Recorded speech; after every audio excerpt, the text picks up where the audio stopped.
بسم الله الرحمن الرحيم. Assalamu alaikum wa rahmatullahi wa barakatuh. This is the episode number 10 about human balance. When we talk about human, we talk about individual and society. Because as we mentioned before, you can't be full human unless you live in a society. That individual itself is a dual entity. Dual entity has the ability to do right or to do wrong. When we introduce the precision and natural balance, that's the world around ourselves is imbalance. Although it has negative and positive, but what is negative remains negative, what is positive remains positive. There is no choice. But in human, we have a choice.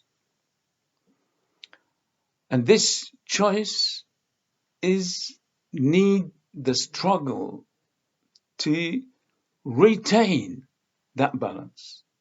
Then we are in balance by Allah subhanahu wa ta'ala has inspired every individual for the ability to do either good or bad. And this is how Allah subhanahu wa ta'ala described in Surah Shams, number 91, in ayah 7 and 8.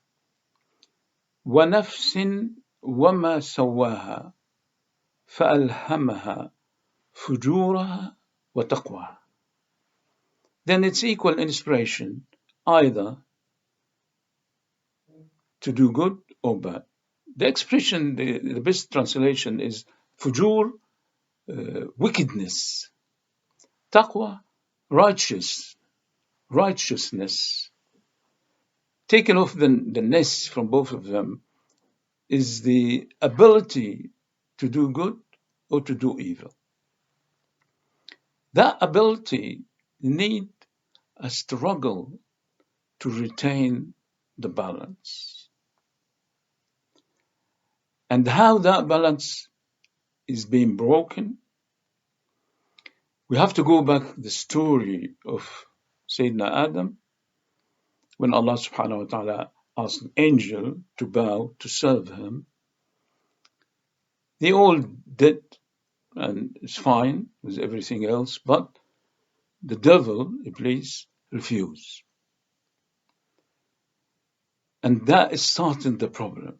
When he refused, he failed the test because he had the choice like a human.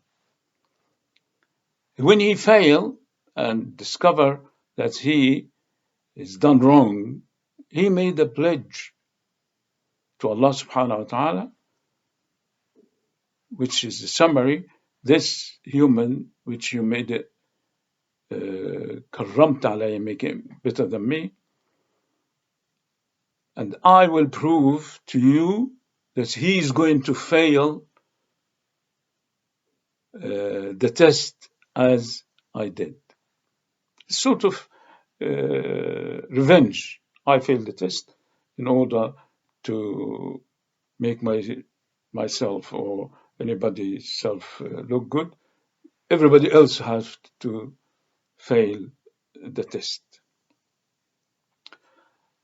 But Allah subhanahu wa ta'ala have sent the prophets through the history to warn us from the devil and say, don't listen to him.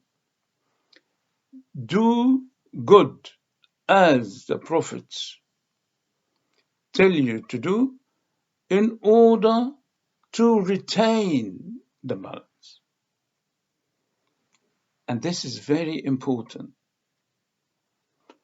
Then, originally, We are imbalanced.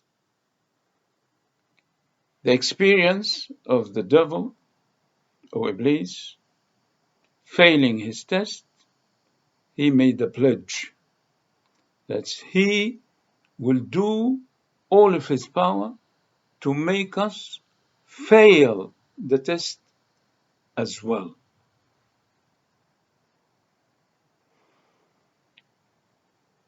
And the Prophet comes when, in that sense, the balance is broken because he has a power, although he has no authority on us. He can always tempting us, whispering to us, but he can't force us to do things because we have a choice. But this, his way of temptation or whispering, it changed the balance. It's breaking the balance. He can make us out of balance. To retain the balance, we have to listen to what the Prophet ﷺ said, or all the prophets, the same message. Do and don't. If we apply what the Prophet said, within, we call it the Sharia, the conditions, do and don't, we retain the balance.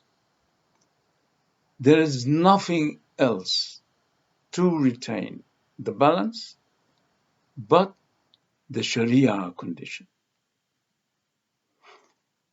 Then we say the story simply. The devil has made the pledge. It's a problem between us and the devil. There's no much to it more than that. He come by his providing temptations, whispering to us, and whatever he say, he try to fail us in the test by do and don't. He make us do the wrong. And the Prophet, through the message, came with Sharia, and this Sharia tell us, in order to retain the balance, you have to do this and not to do that. Very simple story.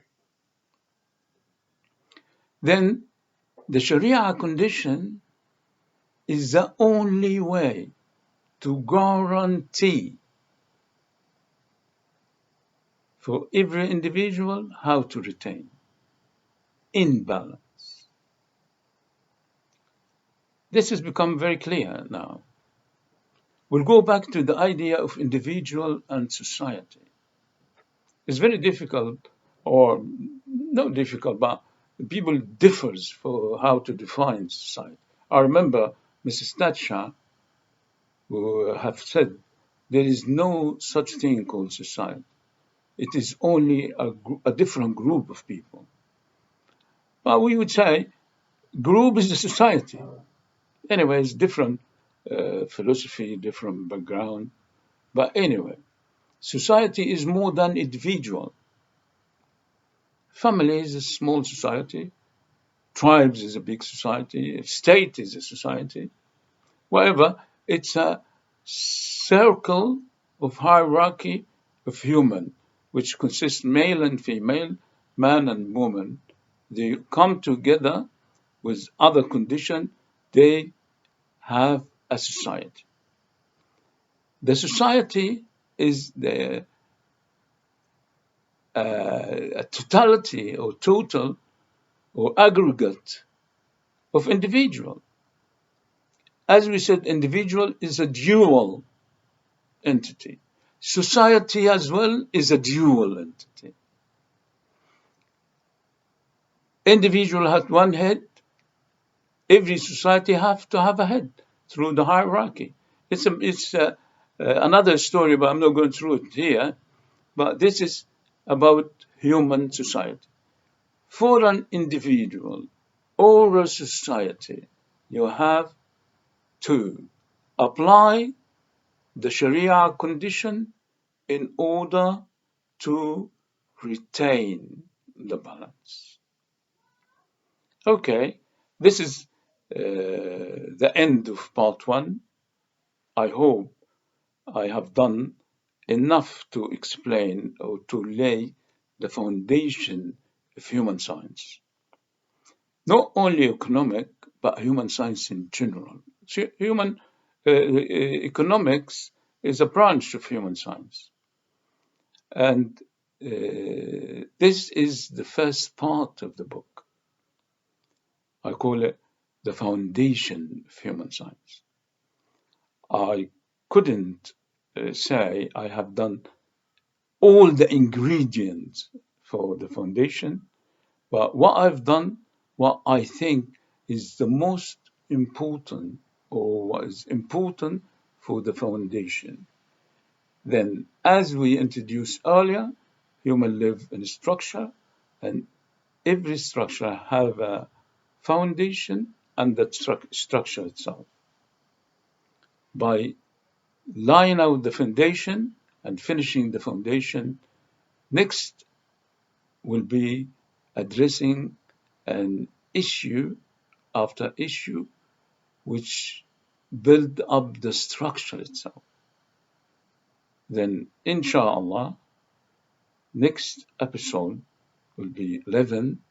I will address a concrete economic issue now. Because people say before, what you say has nothing to do with economic. I said, no, this is the reality of economic. You wouldn't understand the structure unless you lay down the foundation of a strong foundation. Again, what I did is not all the ingredient, but what I think is important. Next episode will be 11. I will be introducing something within concrete economic, inshallah. Wassalamu alaikum wa rahmatullahi wa barakatuh.